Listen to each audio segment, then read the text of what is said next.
আসসালামু আলাইকুম ওয়া রাহমাতুল্লাহি ওয়া বারাকাতুহু।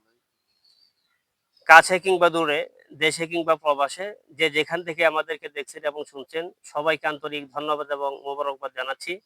আজকে আমরা যে জায়গায় দাঁড়িয়ে কথা বলছি এটা হচ্ছে মির্জাপুর উপজেলা কেন্দ্রীয় কবরস্থান।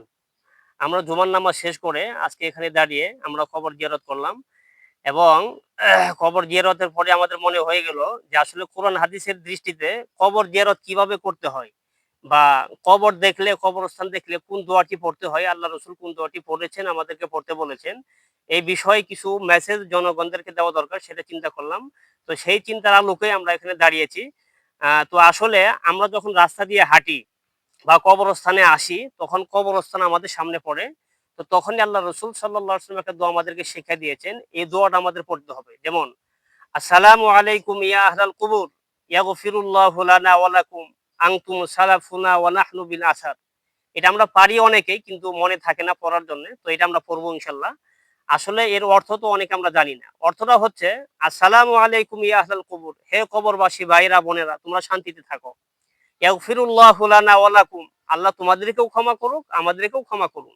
আনতুম সালাফুনা ওয়া নাহনু বিল আসার, তোমরা আমাদের অগ্রজ, কবরস্থানে তোমরা চলে গিয়েছো আর তোমাদের পেছনে পেছনে আমরাও আসতেছি।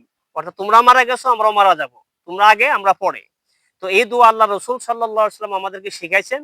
তো যখনই আমরা কবর দেখব তো এই দোয়াটা আমরা বেশি বেশি পড়বো।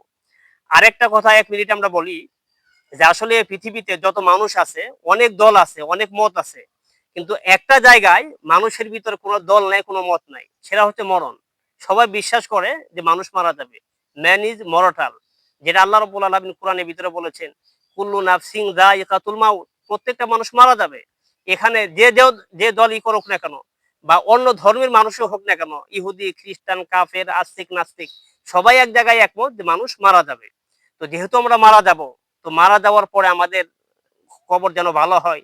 আল্লাহ রসুল সাল্লাল্লাহু আলাইহি ওয়াসাল্লাম বলেছেন, আল কবরু রাউযাতুম মিন রিয়াজিল জান্নাহ আও হুফরাতুম মিন হুফারিন নার। যে মানুষ যখন মারা যায়, মারা যাওয়ার পরে তাদের কবরটা কারো জন্য জান্নাতের বাগান হবে, কারো জন্য জাহান্নামের খণ্ড হবে। তো আমাদের সবার কবরটা যেন মরার পরে জান্নাতে যেন বাগান হয়। আর এটা কিভাবে হবে? আমরা পৃথিবীতে থাকা অবস্থায় যদি ভালো কাজ যদি আমরা করে গিয়ে যদি মারা যাই, তাহলেই কেবলমাত্র সম্ভব আমাদের কবরটা জান্নাতের বাগান হবে।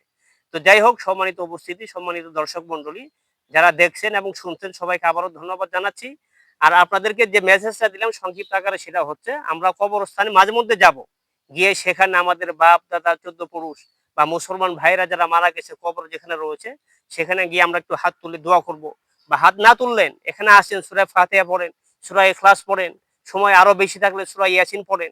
আসলে কবরস্থান কোরআন পড়ার জায়গা না। কিন্তু কোরআন এখানে পড়তে বলছি না, দোয়ার জন্য আপনি পড়বেন। সেটা আলাদা হিসাব আরকি। কারণ কবরস্থান তো আসলে কোরআন তেলাওয়াত বা কোরআন পড়ার জায়গা এখানে না। কিন্তু আপনি এমনি দোয়ার উদ্দেশ্যে আপনি পড়বেন। সেটা ঠিক আছে, অসুবিধা নাই। তো এতটুকুন মেসেজ আমরা দিয়েই আমরা আজকে কথা শেষ করছি। ওয়াসসালামু আলাইকুম ওয়া রাহমাতুল্লাহি ওয়া বারাকাতুহু।